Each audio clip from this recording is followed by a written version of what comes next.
Jemaat yang dikasihi Tuhan Yesus Kristus, selamat pagi, shalom. Puji Tuhan, kita diperkenankan Tuhan bangun di pagi hari ini dengan selamat. Sebelum kita beraktivitas di sepanjang hari ini, kita hendak membaca dan merenungkan firman Tuhan. Untuk itu, mari kita berdoa. Bapa, di dalam nama Tuhan Yesus Kristus, kami bersyukur untuk kehidupan yang Tuhan anugerahkan kepada kami. Kami akan menjalani kehidupan itu dan kami tahu bahwa hanya kebenaran firman Tuhan yang dapat menuntun dan menolong kami di dalam kami menjalaninya. Oleh karena itu Bapa di sorga, kami hendak membaca merenungkan firman-Mu. Roh Kudus menolong kami, memampukan kami supaya kami mengerti, memahami, dan melakukannya. Terima kasih Bapa, di dalam nama Tuhan Yesus kami berdoa. Amin. Firman Tuhan dari kitab Kejadian pasal yang ke-6 ayatnya yang ke-8. Tetapi Nuh mendapat kasih karunia di mata Tuhan.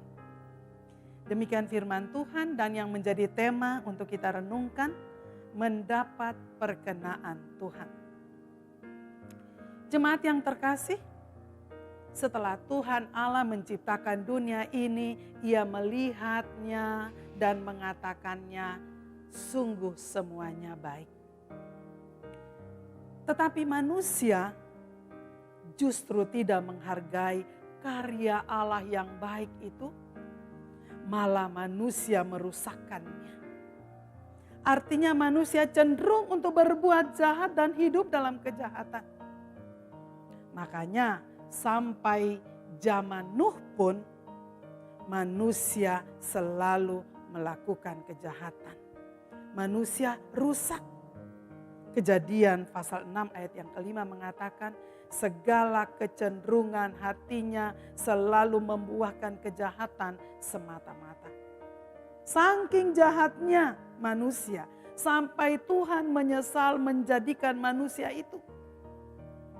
Namun di antara manusia yang jahat itu masih ada manusia yang baik dan diperkenankan oleh Tuhan. Dia adalah Nuh. Apa yang membuat Nuh mendapat tempat di hati Tuhan? Apa yang membuat Nuh diperkenankan oleh Tuhan? Yang pertama, karena Nuh bergaul dekat dengan Tuhan.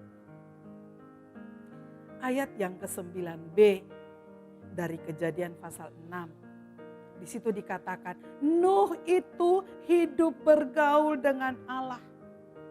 Karena Nuh dekat dengan Tuhan Allah.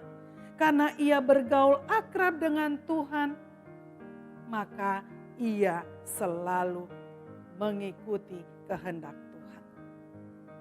Dan terhadap orang yang dekat dengan Tuhan, yang bergaul karib dengan Tuhan, maka Tuhan memberitahukan rencana-rencananya dan perjanjiannya.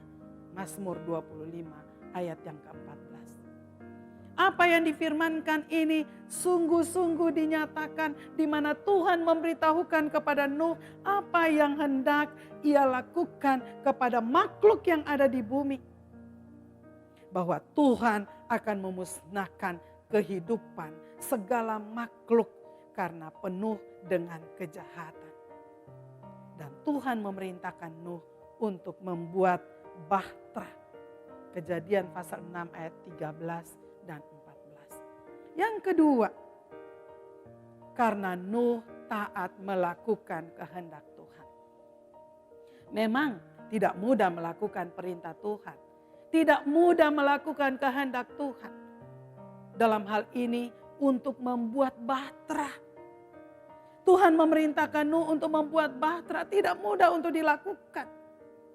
Dan agak tidak masuk akal karena membuat bahtera jauh dari pantai. Bagaimana caranya bahtera itu bisa sampai ke laut atau samudera? Bahkan membutuhkan waktu yang sangat lama ketika Nuh mengerjakan bahtera itu. Tetapi saudara, Nuh taat melakukannya. Nuh taat melakukannya. Dia tidak protes apa yang menjadi perintah Tuhan. Dia tidak mengeluh, justru setia melakukan perintah Tuhan. Dan pada akhirnya ketaatan Nuh terbayarkan. Nuh dan keluarga selamat dari bencana air bah. Nuh mendapat perkenaan dari Tuhan. Saat ini di dunia ini penuh dengan kejahatan. Bencana demi bencana. Mungkin Tuhan sementara menyeleksi manusia dan alam. Karena itu, mari kita bertobat. Hidup dekat dan semakin dekat dengan Tuhan. Taat melakukan kehendak Tuhan. Taat melakukan perintah Tuhan. Supaya mendapat perkenaan dari Tuhan. Tuhan menolong dan memberkati Bapak, Ibu, Saudara semua. Amin. Mari kita berdoa. Terima kasih Tuhan untuk firman Tuhan yang sudah kami renungkan bersama. Biarlah Roh Kudus yang bekerja supaya firman itu mendapat tempat dalam hati kami, lalu kami menjadikannya sebagai pedoman hidup kami. Terpujilah nama Tuhan Yesus Kristus. Amin.